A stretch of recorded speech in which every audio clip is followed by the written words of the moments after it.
Everything is slightly on fire right now after the Wuthering Waves' first anniversary livestream, but I want to talk about something completely different. I want to talk about why Cartethyia succeeds where Shorekeeper might have failed, and why I think Wuthering Waves needs more characters like Fluriss. This video will contain spoilers for patch 2.2. Cartethyia. When I first saw her, I wasn't so sure, but the second I heard her English voice, it was all over. She has lost all hope and believes that no rescue is possible. At least, right, damn it! What an absolutely phenomenal delivery she gives. And you can't talk about Fluriss without talking about Cartethyia, so let's start there. Cartethyia is definitely one of Wuthering Waves' most interesting characters so far. In my opinion, they succeeded with Cartethyia where they failed with Shorekeeper. In Shorekeeper's patch, it's revealed to us that she and Rover go way back, but awkwardly, Rover can't remember any of that. But the game wants us to bond with Shorekeeper, so the game does a lot of telling and not showing the relationship. We are told they have a beautiful backstory together, but it just comes across as weak when you don't see that development for yourself on screen. And strange because, again, Rover doesn't remember any of that.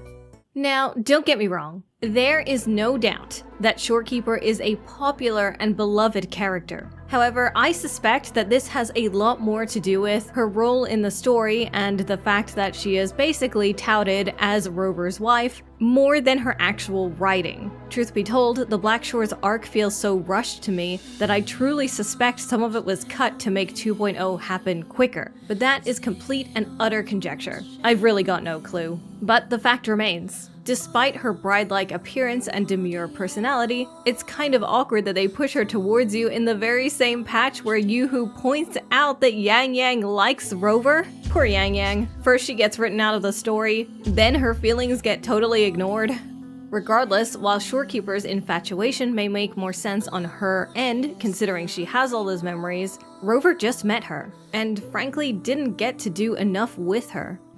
On the other hand, Rover and Cartethyia don't know each other, but their bonding is displayed very well right in front of our eyes. They don't simply tell us, oh yeah, these two go way back. They show us how Rover and Cartethyia go from strangers to good friends. So even in the moments where Cartethyia is left blushing at this and that, it doesn't feel ham-fisted. To me at least, it feels much more genuine than what we got with Shorekeeper. And I think that's exactly what made Shorekeeper so controversial at the time, whereas most people seem to like Cartethyia.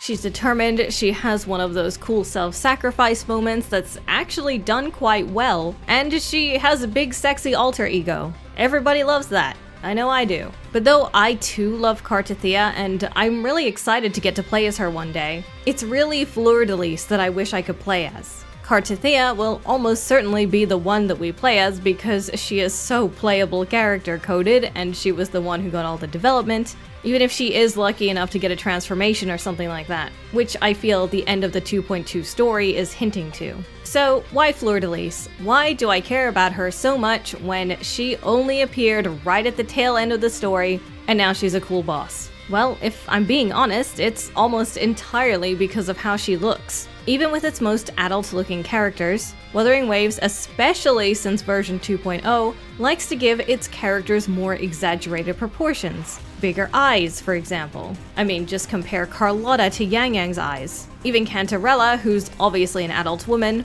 especially compared to her official artwork, her face looks a little more childish because of those proportions. On the other hand, Fluriss seems to be built a little bit different, literally. She has a more serious look about her, and her facial proportions are more severe, less friendly.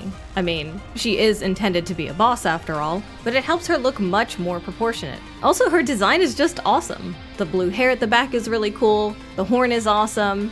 I love the bits of armor on her arm. It really does feel like some kind of Pokemon evolution for Cartethyia. If Fluriss was ever released as her own character in this game, it would be so incredibly over for me. The vibe is so awesome that I don't even care that her outfit is whatever. Coincidentally, when Wuthering Waves had that survey about character designs, I asked for a female model that would be even larger than the Changli model. Because, I mean, you can barely tell that the Changli model is any different from the one Rover uses. There's a very small height difference. Meanwhile, if you compare Shangli Yao to Jian, there is quite a difference. And if we already got a mid-sized model in Lumi and Carlotta, I think we deserve an even taller one. All this to say, I would like some tall, serious, cool, commanding ladies. And I want them to not have squishy baby faces. I really like it when the proportions are slightly more realistic. And for me, Fluriss pretty much ticks all my boxes. I'm very excited to hear more about Cartethyia in future patches, and I will be eagerly awaiting any Fluriss crumbs.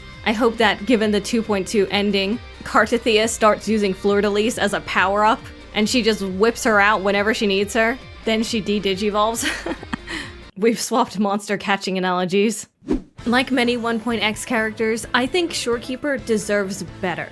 I feel she was done dirty by the rush to get patch 2.0 out and revive the reputation of Wuthering Waves after its disastrous launch. Perhaps the sacrifice was worth it, as, in the end, 2.0 was a massive success, in no small part thanks to the better writing. 2.2 just happens to be the game's best showing yet, with incredible direction, voice acting, and choreography working together to ensure that Cartethyia would be a character worth falling in love with. Moreover, all of this happened for Cartethyia even before becoming a playable character. As of this video, she's still not playable, yet she's received more character development than most of the characters in the game. This is why I believe that Cartethyia is a success on a completely different level than Shorekeeper. But that's just my opinion. How do you feel about the writing in 2.x versus 1.x? Does 1.x and indeed 1.3, where Shorekeeper was introduced, have a special place in your heart? Let me know.